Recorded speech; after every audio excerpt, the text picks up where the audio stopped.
De nuevo nos encontramos en la otra parte de Black Maria, ese mundo mítico, y seguimos con otro capítulo más de El calidoscopio de Francis Ford Coppola. Y este nos lleva prácticamente como si nosotros fuéramos Ariadna que le entrega un hilo a Teseo, perdón, para que pueda matar al Minotauro. El Minotauro le podemos dar el nombre que ustedes quieran o a quien quiera. Tal vez Hollywood puede ser el Minotauro, porque Coppola siempre peleó con el Minotauro y siempre le ganó sin espada. Y este hilo de Ariana nos lleva a un punto bastante interesante que se llama el cine en vivo y sus técnicas. Y ustedes se preguntarán, ¿por qué el cine en vivo? No estamos hablando del cine directo norteamericano de Penn los que hicieron el Festival de Woodstock, que grabaron el Festival de Woodstock, que fue editado por Martin Scorsese, los que hicieron la Escuela Realista en Nueva York con John Cassavetes, sino a uno de esos libros de mi memorabilia que busco, consigo y me compone la vida. Este es un libro de Francis Ford Coppola que se llama El cine en vivo y sus técnicas. Aquí dice literalmente, en este libro, uno de los más aclamados cineastas modernos da un repaso exhaustivo a un medio audiovisual. Y ese medio audiovisual, a diferencia de algo que ya habíamos hecho en un capítulo con Wim Wenders acerca del video y la técnica, Coppola de una u otra manera asume un pretexto para hacer otro tipo de cine. Y me permito aquí este material que compartiré en otro capítulo más de Coppola que se llama Francis Ford Coppola, No me queda nada que perder. Es una publicación de David Fier, Argentina, sacado de Rolling Stone argentino de enero 2 de 2025. Entonces, ¿a dónde quiero llegar con este libro de Coppola? Este es una edición muy particular de hace del año 2018. Se llamaba Liam Cinema y otras técnicas. Y habla concretamente de esa obsesión técnica y de juguete que le da al cine Francis Ford Coppola. Y se lo dedica nada menos que a John Frankenheimer, el gran director norteamericano. Y me permito leer algo del prefacio de este libro. Dice, ¿por qué este libro? Dice, desde el principio de la década del 90 el cine se ha transformado y ha abandonado el soporte fotoquímico mecánico para adoptar el digital. Y esa es la gran pregunta. Ya lo había de alguna manera previsto y puesto en marcha con una quiebra furibunda cuando hizo En un lugar de corazón, One from the Heart, o Corazonada con Natasha Kinski, cuando crea los estudios Zoetrope y hace toda una película digital con Terry Garr, que ya la habíamos citado en las películas de las mejores películas de los 50 años en otro capítulo de nuestro. Dice, este proceso revolucionario me parece tan reciente en la realidad que ha sido progresivo. Se inició con el sonido, se extendió al montaje, luego a la cinematografía y por último a la proyección teatral. Y ahí es donde de alguna manera se reúne ese cerebro cinematográfico que parece como una especie de zootropo, como él lo llama, que da vueltas y da imágenes, donde cita el sonido, el montaje, la cinematografía y lo teatral. Ahora, a todos esos elementos de esa receta copoliana que fue Sotrop y que sacó en este texto, dice, el cine electrónico sea algo más que una iniciación de las películas del pasado. O sea, mantiene dos vertientes que son muy, muy interesantes. Tiene una analogía sobre el pasado en los clásicos y cómo esos clásicos pueden ser de alguna manera incrustados o utilizados dentro de un medio digital sin perder la naturaleza obligada del cine, la esencia, la fotoquímica, el celuloide. Y aquí viene algo muy, muy interesante que dice, es un poco, el propósito de este libro, como digo yo, el cine en vivo y sus técnicas, está en hablar del cine en vivo. ¿Qué, para él, qué es el cine en vivo? Es el digital porque está filmando en tiempo directo. Uno puede filmar en celuloide en tiempo directo, pero necesita, como decía nuestro amigo Luis Ospina, creer es en lo que no se ha revelado, o sea, creer es en lo que está esperando que salga del laboratorio revelado y mirar si quedó bien o quedó mal. Este cine en vivo es lo digital, según Coppola, sin perder la esencia de lo revelado. Y dice, live cinema o cine en vivo apareció en la segunda década del siglo XXI. Este es un dato interesante. El propósito de este libro no es recrearme en la nostalgia, ya sea de la televisión en vivo o de los primeros tiempos del cine, sino explorar este nuevo medio, descubrir en qué diferencia de las otras formas creativas y cuáles son sus virtudes y sus requerimientos, y todo ello aprender y utilizar para enseñarlo.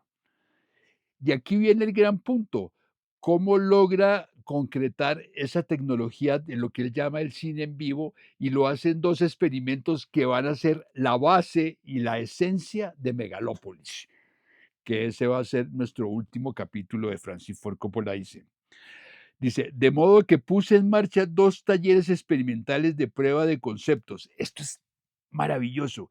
El primero en las instalaciones de Oklahoma City Community College, OCCC, en 2015, y el segundo un año después en la Escuela de Teatro y Cine y Televisión de la Universidad de California en Los Ángeles. O sea, volvió a sus inicios, a UCLA.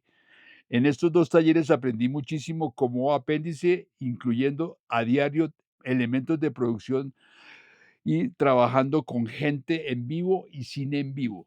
O sea, hizo una especie de experimentación sobre el cine que dio como resultado varias películas que él cita que hará. Entonces, ese concepto casero está muy bien representado y lo tengo aquí marcado en muchas cosas. Sobre todo que tiene un punto muy interesante que uno de sus hijos se ha estado encargando, porque ha sido asistente de sus películas, en los trabajos técnicos. Le ha dado a la televisión un valor que tal vez nosotros no olvidamos.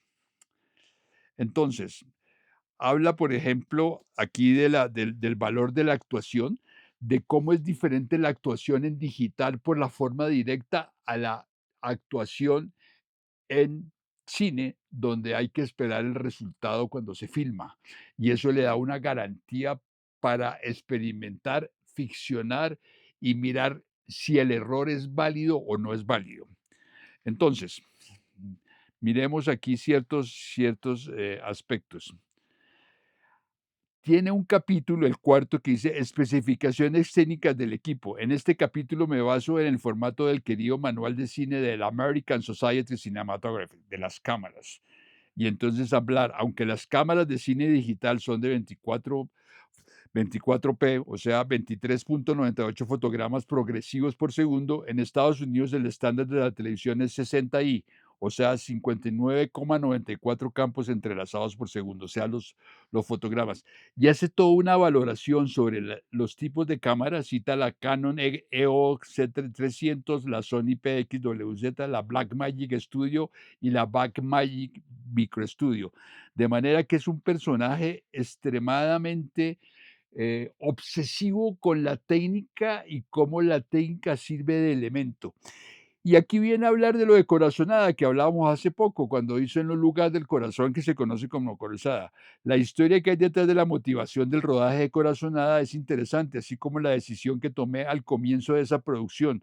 Son de las pocas cosas que he lamentado en mi larga vida, pero esa decisión me enseñó a que algo que influenciaría en mí años más tarde durante los 2 talleres experimentales que llevaba a cabo en OCC y en UCLA.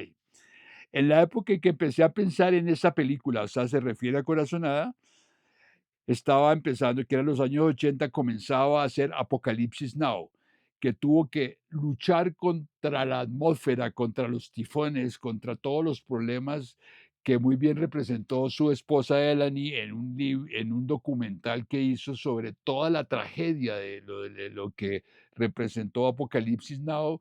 Y eso me viene al recuerdo otro trabajo muy interesante de Kevin Costner, llama Waterworld, que la filmó en pleno océano y le dijeron que tuviera cuidado con la marea y con los tifones y fue un desastre, que trabajaba con Dennis Hopper. Entonces, es una analogía que es bien interesante. Coppola, que conoce muy bien la técnica, que tiene un desarrollo impresionante, Kevin Costner, que de alguna manera era más actor que director y se atrevió a hacer Waterworld, que fue una de las películas malditas y ahorita se ha convertido casi en una especie de ícono dentro de los fracasos del cine. Entonces dice, Apocalipsis Now estaba proyectada en los cines y ya había recibido una crítica, a mi parecer, indescifrable. En la revista Time, Frank Rich la había descrito como la locura hollywoodense más extraordinaria de la década. La película se estrenó en el Pacific Dome Theater de Hollywood, donde George Lucas y yo recorrimos el pasillo preparados para ser desbancados por Lawrence de Arabia, pese a las críticas ambientales. En 1980 la película recibió 2 premios Oscar técnicos importantes, como fue el de fotografía y el de sonido. Entonces aquí empezamos a ver el concepto de sentimiento, relaciones a cómo hacen las películas, pero no en un sentido de guión, sino en un sentido técnico. Esto es muy importante porque Megalópolis es la sumatoria de todas esas obsesiones, de esos, llamémoslos, pecados veniales, o sea, los 7 pecados capitales de Polanski, podríamos decirle. Y entonces dice, es útil comprender mis sentimientos hacia Apocalipsis Now, que tal vez ha sido la experiencia más audaz y aterradora, tanto artística como económicamente, que jamás he tenido. Era evidente que como Ícaro, el personaje que vuela, que le quema las alas al sol, había volado demasiado cerca al sol y solo era cuestión de tiempo, meses o años, que experimentara una gran caída final. Con eso en mente me pareció buena idea ponerme en marcha enseguida y hacer otra clase de películas, que es cuando inventas otro estudios y esos grandes trabajos tecnológicos de cine digital. La bancarrota creada por el fracaso de Apocalipsis Now me llevó a pensar en hacer un tipo de comedia, incluso una película musical, un género que no miraba con buenos ojos en aquel momento. Y entonces es muy interesante ver cómo busca ciertas actitudes y ciertas definiciones en relación a al cine digital. Y allí es donde aparece un personaje bien interesante. Como les decía, se refiere a un trabajo del italiano Michelangelo Antonioni. ¿Quién iba a pensar que Coppola iba a hablar de Antonioni? Y habla de una película concreta que se llama El misterio de Overworld, 1980, donde Antonioni llevaba varios años en una búsqueda por conseguir el control absoluto del color. Y el color se consigue de 2 maneras: dentro de un proceso químico, que es el celuloide, y dentro de un proceso digital, que son las cámaras actuales.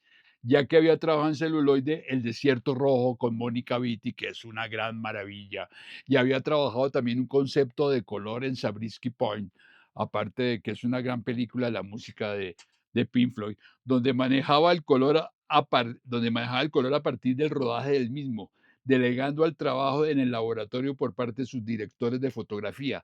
O sea que ese concepto digital que habla aquí Coppola, como la fotografía que está en apogeo, y cita en el 77 al fundador de la Polaroid, el doctor Edwin Land, aunque nunca finalizó su doctorado, sus socios se refieren a él como el doctor. Lanzó un sistema de video instantáneo llamado Polavisión, que fue un fracaso económico, y en 1982 Polaroid aceptó la dimisión de Land como presidente. Y ese es un poco referenciar todos esos inventos de lo digital en relación al cine, es químico, que había de alguna manera creado Antonioni. Ojo, eso es muy importante. Hablaba del desierto rojo, donde manejaba el color a partir del rodaje del mismo, dejándolo al trabajo del laboratorio por parte de sus directores de fotografía, que él mismo Coppola realizó para su film Distant Visions 2015, que fue un ensayo tanto en Oklahoma como en UCLA con actores naturales, Verbi Gracia, Víctor Gaviria, amén, que no son naturales, sino de gente que llegaba a trabajar. Eran naturales mientras les pagaba, después dejaron ser naturales. Donde utilizó, ojo, para hacer Distant Vision, que ya se habla de que va a ser su siguiente proyecto hasta donde pueda después de Megalópolis. Utilizó 22 cámaras a la vez, que reconstruyen este experimento en su libro El cine en vivo y sus técnicas, publicado en 2018, dedicado al director norteamericano John Frankenheimer, quien considera como un gran pionero. Entonces, cerremos para hablar acerca de la película El misterio Overworld. Está basada en un texto de Jean Cocteau, el gran padre francés, el que dice: el cine es el único arte que filma la muerte trabajando. Y me acuerdo de un catálogo que hicimos cuando teníamos Black Maria, una cátedra Black Maria Michelangelo Antonioni, para que sepan el respeto que le tengo al padre Antonioni. Adaptado al cine, en texto de Jean Cocteau, que se llamaba El águila de dos cabezas, adaptado al cine por el propio autor en 1947. Y aquí habla: el cineasta llevaba varios años dándole vueltas a la posibilidad de rodar en el formato de video. Ojo, estamos hablando de esta película de Antonioni, de rodar en el formato de video y conseguir el control absoluto del color. Era su gran obsesión, que, como ya lo había anunciado, había venido desde El Desierto Rojo, que es una de sus grandes películas de color, con Mónica Vitti, quien era su esposa en ese momento, su compañera, aunque fuese por una vez en la vida. Sabidas son las amargas decepciones de Antonioni en este tema, y su obligado conformismo dada la imposibilidad de luchar contra las adulteraciones del color que llevaba a cabo en los laboratorios en el proceso de revelado. Este combate perdido es el que lo condujo a extremos tales como pintar la naturaleza en El Desierto Rojo. Hizo fondos, es un dato interesante, o manipular todo lo posible el color en el momento de rodar, trabajo que normalmente delegaban a los directores de fotografía al laboratorio. O sea, el fotógrafo era quien de alguna manera decidía. Antonioni se sirve del drama de Cocteau con respecto a la distancia que siempre existe entre el texto ambientado en el 1903 en un reino que nunca se nombra. La pasión, la historia del escritor está ligado y basado en personajes como Luis II de Baviera y la emperatriz. Luego, como era una película de época, o pretender una adaptación de una película de década, una película moderna, encontraba eso. Tenía razón el cineasta en que no es un film al modo de Antonioni, pero esa es la singularidad y la grandeza del misterio de Overworld hoy día. No es de extrañar que la acogida dispensada a la película en el Festival de Cine de Venecia fue casi indiferencia, porque estaba experimentando algo que al público y al festival no le interesaba. Le interesaba la temática, más no la técnica. Toda la crítica coincidió en arrinconar el trabajo contra las cuerdas y tacharlo de mero encargo sin interés. En aquel momento no merecía atención. Por eso el misterio de Overworld se mantiene intacto y ha ganado con el tiempo, porque nada de lo expuesto en el drama es ridículo o meramente técnico. La película está ocupada de vida y fuerza por el color, por el manejo del momento culminante de las fuerzas, de cómo se hace, cómo se define y para qué sirve. Esto lo dice Michelangelo Antonioni. Y dice Antonioni, ya para terminar: el color son como nuestras nuevas arterias, nuevos conductos, nuevas vísceras para contener las emociones y hacerlas frías hasta cierto punto. Eso era un trabajo de un buen fotógrafo. De esa última secuencia, de ese último aliento, hálito de reina disparada por su joven asesino, hálito de Sebastián con el veneno de apoderarse de su cuerpo, contención del drama, salación del drama. Antonioni, tras la cámara de video en un juego nuevo que parte de necesidades íntimas, forma profundas necesidades de un discurso riguroso que busca los desmanes para romper el equilibrio del color. El cine se inmortaliza en el celuloide y en el video. Michelangelo Antonioni, hablando de esta película, de la cual Coppola se basó para hacer su técnica, que la verán los que la vieron en la famosa megalópolis, de la cual hablaremos en el último capítulo del Calidoscopio de Francis Ford Coppola.